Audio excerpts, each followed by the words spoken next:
With that, we have got one guest here for this Wednesday edition of Bang the Book Radio. That is Wes Reynolds, at Wes Reynolds, and the number 1 on Twitter. Wes, how's it going today, man? Hey, Adam. How are you, sir?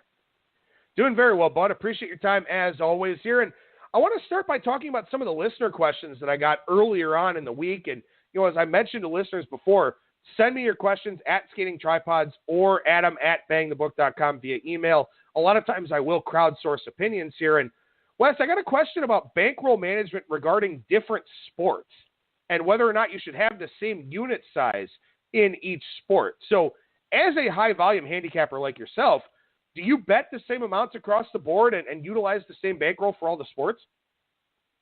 I variated a little bit. I mean, not a ton, but I think that is a good idea in terms of, how it depends on your individual skill set, I guess is the right word. If you're stronger in, pro football versus pro basketball, then yeah, you should probably play a different style of units, and then also keeping in mind the length of some of the seasons. All of them are long, but I mean, you look at something, you were talking before I came on air about baseball. I mean, that's a 162-game season, and it is a long season with, a long grind, where sometimes maybe you take breaks. Like, that's something I will do a little bit this summer because, I mean, you get excited to have it back because you don't have it, and then you get excited in April, May, and June where maybe there's some opportunities and, everybody's kind of a little bit unsure of their prices or what their reads on certain teams are going to be. But then you kind of get into July and August. And I mean, I think for me personally, some people might differ. That's the toughest part of the season for me is when it gets to July and August. And, you have some teams that are making trades. You have some teams that probably know whether they're going to be buyers or sellers at that point. And so, that's something that I personally scale back on in terms of baseball. But, I mean, I think, as at the risk of sounding profound or too obvious, I mean, I think you bet more on what your strengths are and maybe bet less on what maybe not necessarily their weaknesses, but maybe sports that consistently over time maybe you haven't been as good at as others. Well, and I think another thing too, and this is something I forgot to mention on Monday, but it's something I thought about as you were talking there. There are lulls over the course of the season as well. And I feel like, for Major League Baseball, I think April is tough because, a lot of times you're going off of last season's data. So you're trying to figure out what adjustments these players have made.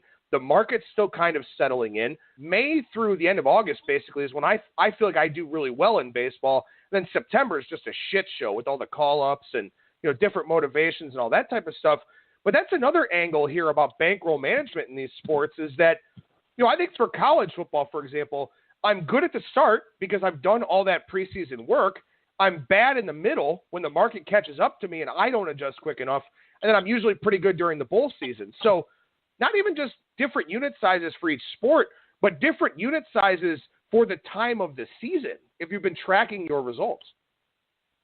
Yeah, and I think it's a couple different things there. I mean, there's obviously changing your unit size, and then there's obviously changing the amount of games you play. I mean, for me with the NBA, I'll be honest, I was pretty much 500. I was basically trading money or maybe down a little bit for the first 3-4 months of the season. And now I've been doing a little bit better because I'm reducing the volume of plays in the NBA. I'm able to find and pick out spots because now the All-Star break came so late. We're so late in the season now where the team's got less than 20 games now pretty much left in the season.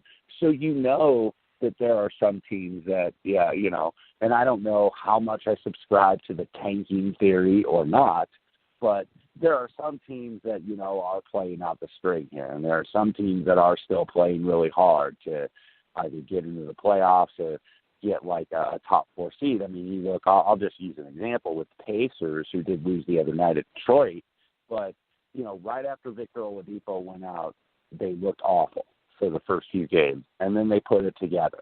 And, that team I still think is actually trying to get at least a home court advantage in the first round of the playoffs. I mean, I think without Oladipo, they clearly probably don't have enough to win the Eastern Conference and then go into the finals. But, I mean, you look for just little spots in certain regards in terms of teams are doing. And I think reducing the volume of my plays has been a lot better for me over the last 2 or 3 weeks in the NBA, personally. Well, and I guess to use a gambling analogy here in terms of table games, if you're sitting there at the blackjack table and you know that the deck is 10 heavy, you want to increase your bet size. If you're dealing with a deck that's pretty neutral or maybe even in the minuses, a little bit lower. I feel like in sports betting, you want to look to do the same thing in the sense that if it's a sport where you feel like you have a greater edge, and if there's a lot of 10s in the deck, you have a greater edge at blackjack, maybe you do lever up that unit size a little bit. But then, if you want to play the NBA or the NHL and it's just not a strength for you, it's a cold deck, so you want to maybe still look for your spots, look for your opportunities, but still keep in mind that your edge is not going to be as great in those other types of markets. Yeah, exactly. I mean, and I mean, this is when you're taking it a long term. I mean, if you have one good season, like I've had a pretty good hockey season, but that doesn't make a great hockey handicapper make. I mean, I've had terrible seasons too. So, I mean, I'm not, don't, I guess, become a prisoner of the moment in terms of, thinking, well, I'm having a really good season this year. I mean, maybe long term you'll find out that you have figured something out in a certain sport that maybe was a weak sport for you, and where you're doing better.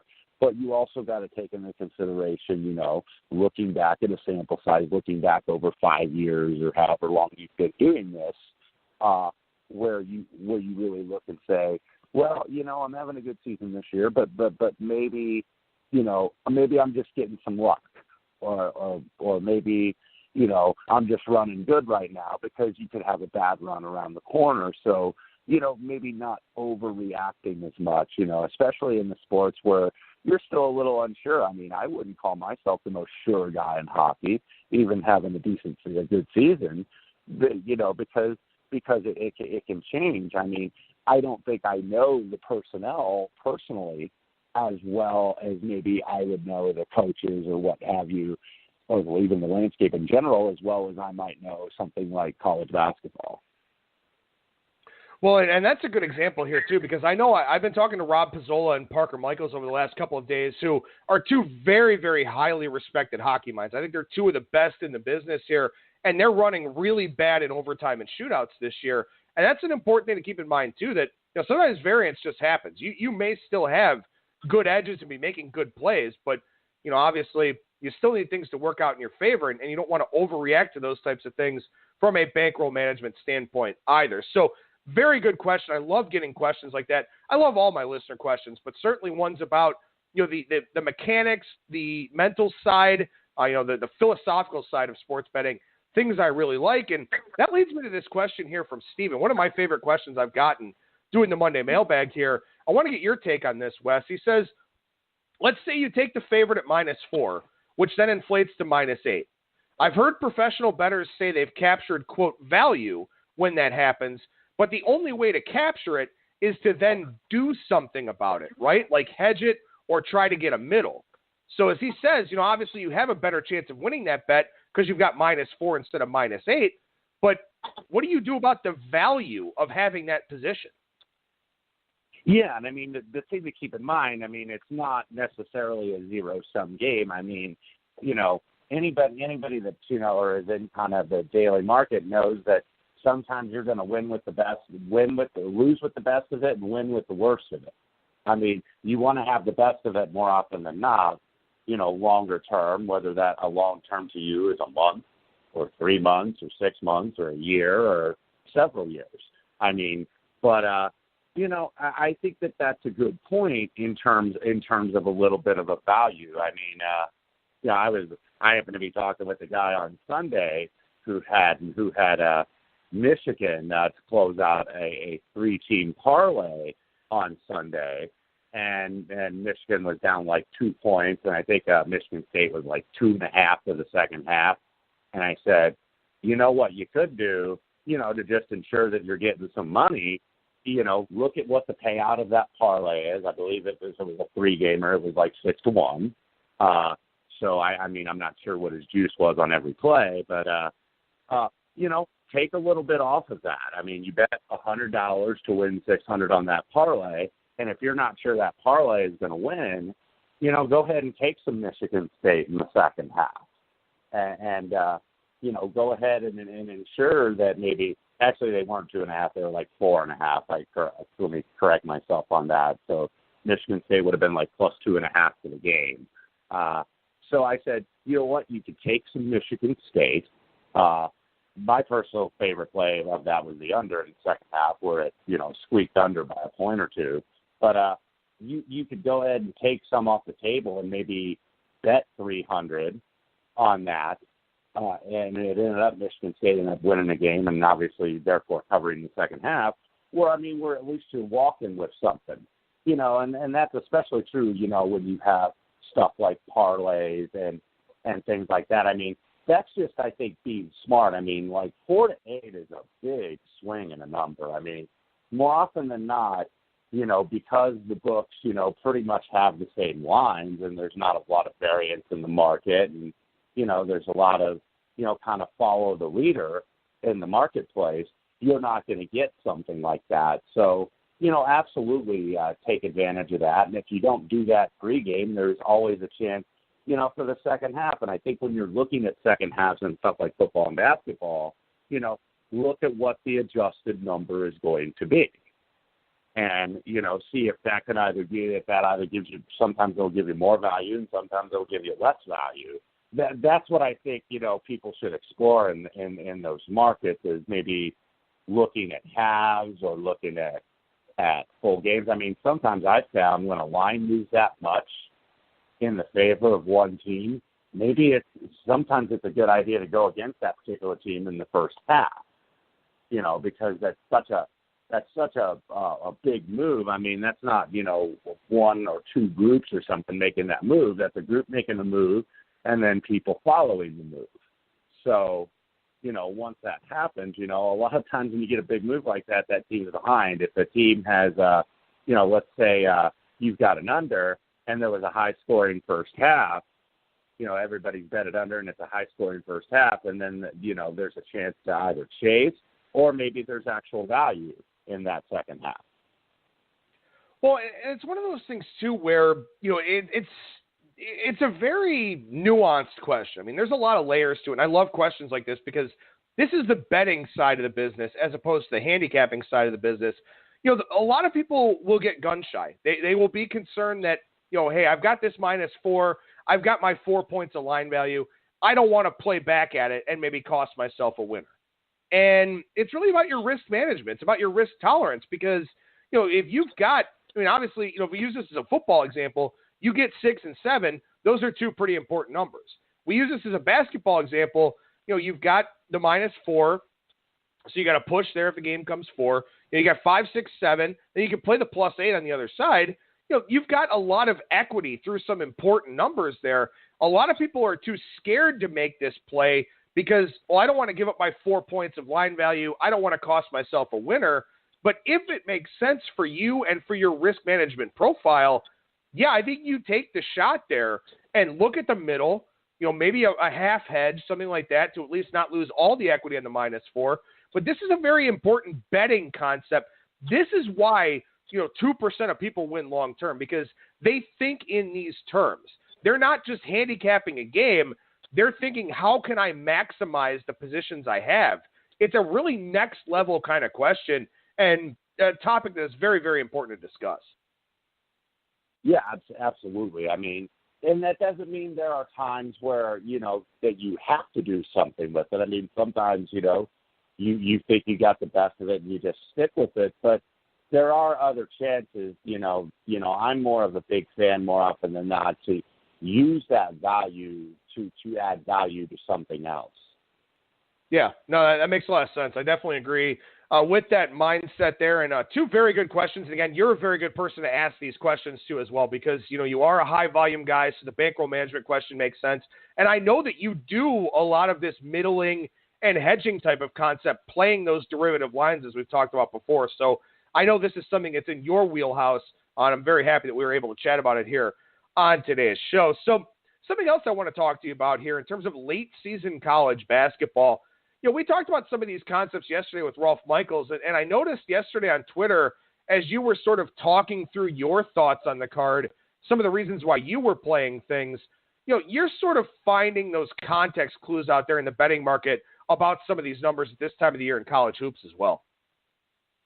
Yeah, absolutely. And I mean, and there's different applications in terms of, the various type of conferences. I mean, what you see, especially not necessarily just the middle, but to the lower major conferences, where you have these teams that, are going to be playing, where the regular season champion obviously does not determine who gets a particular conference's bid, but it's still important. It's still the accomplishment of winning a conference championship and putting a trophy and putting a banner in your arena, no matter how big or small. But, there's a lot of pressure on those teams, and those teams are trying to get that one seed. I mean, kids necessarily don't want to say, hey, our goal is to go to the NIT, but you do get an NIT bid in those conferences. I mean, if it doesn't win the ACC tournament, that team's not going to the NIT. That team's getting an automatic or a at-large bid for sure. That's not the case in something like, the Big South or the SWAC or a conference like that, or the Northeast. So, sometimes these favorites get a little bit inflated, and there's opportunities to go against them because there's a lot of pressure on these teams. So you're looking at that. You're also looking at, now we're having some senior days come up. And senior day, a lot of times I think the natural instinct of bettors is to say, oh, this team's going to be fired up. It's senior day. They want to win their last game. Well, of course they want to win their last game. But it's also a very melancholy day. I mean, you got your parents and your siblings and your girlfriend and, and everybody out there. And it's a sad day because it's the last time you're going to play an official regular season game on the court where you practiced for 4 years and where you played a lot of games for 4 years. And I mean, and it's especially a melancholy day for teams that have accomplished something, whether it's, hey, we've made the NCAA tournament 2 of the 4 years or 3 of the 4 years I was here, or we've won a conference tournament, or we've won a conference championship, or we've beaten certain high-profile programs. So, I mean, you're looking at that stuff, and then you're looking at, a spot I saw last night with Mississippi State. I mean, they were kind of a big favorite. They ended up being a 12-point favorite, and they were playing a Missouri team who fought like hell to get back in the game and cover against Kentucky, who was in the game the whole way with Florida, who was off their biggest win of the year at LSU. So that was a very tight game that they lost close. And they lost these close 2 games, Missouri. And it's like, at some point, maybe they're a little bit out of gas here. You got a Mississippi State team who had won a few in a row, who's trying to get back in the top 25. And those are teams I like to back that, they want to prove something and get back in the poll. And, eventually, Missouri hung around for about 32 to 34 minutes and then kind of got put away late and ran out of gas. So sometimes it plays out like you draw it up if you're aware of these spots. I like the senior day angle. That's one we didn't talk about on yesterday's show, but that's a very good one here, especially with a lot of small conference tournaments starting next week. Senior days, as you mentioned, very emotional, and especially because in the small conferences, guys are more likely to stay for 4 years as opposed to the one and dones in the major conferences and stuff like that. So very good angle there from Wes Reynolds to mention on today's show. And Wes, we'll wrap things up by taking a look at the Honda Classic here down at PGA National in Florida. Start of the Florida swing, 4 straight Florida events. I got to say, man, in terms of the 2018-19 golf tournaments we've had so far, this is the toughest handicap to me because we don't have a lot of horse-for-course guys that plays as tough as this one. Yeah, exactly. And I mean, this is a tough tournament. I think, some of these Florida tournaments, I think this is a good field, but you're not having maybe as stacked a field as you were having a little bit on the West Coast swing, simply because of now you're getting, the schedule was predominantly the same. Well, now you're getting changes where you're going to get the Players' Championship coming up here in a couple weeks. And then you've got the match play at the end of the month. And then you've got the Masters. And, I mean, everything has been moved up. The Players has been moved back to March from May to accommodate the PGA Championship being moved from August to May. So the schedule is, in terms of the tour schedule, is very front-loaded on the PGA Tour this year. So, you know, guys have got to find ways to take weeks off, and this is not an easy course. They played this Honda Classic here really since Devon, before they played a few years at the Country Club at Marisol, and then they were at TPC at Heron Bay before. But this has been the home of the event since 2007, and you've only had 3 years where the winner has been double digits under par. 2017, it was Fowler at -12. 2012, Rory was -12. 2010, Camilo Villegas was -13. But you look last year, Justin Thomas -8, won in a playoff over Luke List. You've seen winning scores of -6. You've seen a lot of -9s. First time it was played here was 2007. At -5 was the winning score in a four-way playoff. So, you know, this is not a course, and this is not a tournament where you see guys shoot 18 to 20 under. So how do you approach an event like this? I mean, obviously this is a course that, wind could play a factor. It's not really a great course for distance necessarily, although then you look at the guys who have played really well, like Ricky, like Rory, that have wins here. A lot of putting, a lot of tough greens, a lot of tough areas around the greens, a lot of hazards. You really can't, there are some courses where you say, okay, this is a bomber's course, or this is a putter's course, or guys that are really good with their mid-irons. What are you looking for here this week? Well, I think in terms of characteristics, you're looking at greens and regulation. You're looking at guys that kind of have a history of putting well on Bermuda. Wind is obviously important. I mean, this is a par 70 at only 7,158 yards.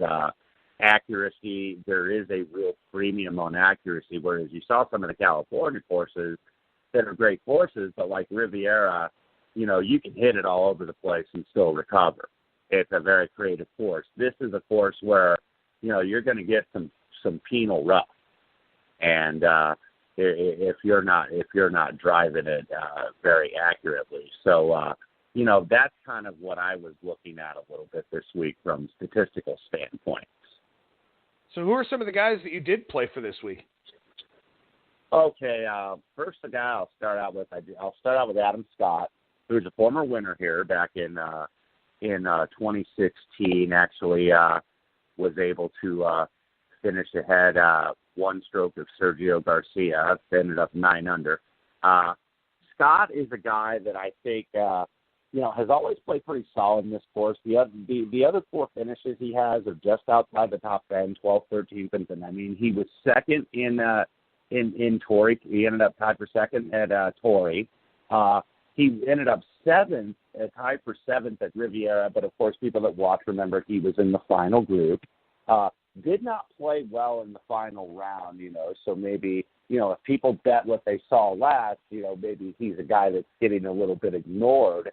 And, I think he played really solid in that tournament. I think maybe he got caught up in playing that same final group because they didn't reset the pairings because of weather. And he was in that final group with Justin Thomas, and he was leading most of the tournament, and J.B. Holmes. And maybe Scott, probably the most, got thrown off a little bit by the slow play, more deliberate play of J.B. Holmes. And, maybe that's an excuse there, but his ball striking's been really good. He looks like he's kind of over that anchor band thing with the putter that really, I think, kind of took him out of his game. I mean, this was a guy a couple of years ago that won 2 events in the Florida swing. So, he kind of fell off the radar a little bit, but I think he looks like he's braced to get a win. And another guy I looked at also, Gary Woodland, who finished second here back in 2017, lost in a playoff. Of course, Woodland kind of blew an event earlier this year, the first event of the year out at Kapalua, where Xander Schauffele was able to